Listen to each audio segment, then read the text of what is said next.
നഴ്സുമാരും അധ്വാനിക്കുന്നത് ഈ പുഞ്ചിരി മായാതെ കാക്കുവാനാണ്.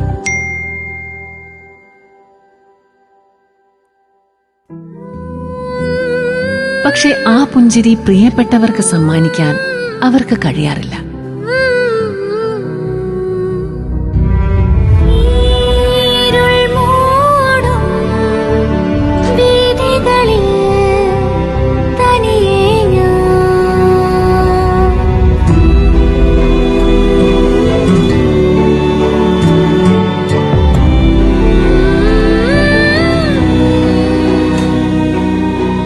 ഇനി മനസ്സ് തുറന്നു പുഞ്ചിരിക്കാം. നഴ്സിംഗ്ഫ്ലിക്സ് ലെക്ചേഴ്സിനോടൊപ്പം വിദേശ ജോലികൾക്കും സർക്കാർ ജോലികൾക്കുമായുള്ള പരീക്ഷകൾക്ക് തയ്യാറെടുത്തു തുടങ്ങും. മികച്ച ജോലി നേടി പ്രിയപ്പെട്ടവർക്ക് പുഞ്ചിരി സമ്മാനിക്കൂ. Nursingflix Lectures, an initiative by Sajith Kumar Nursing Tutorials.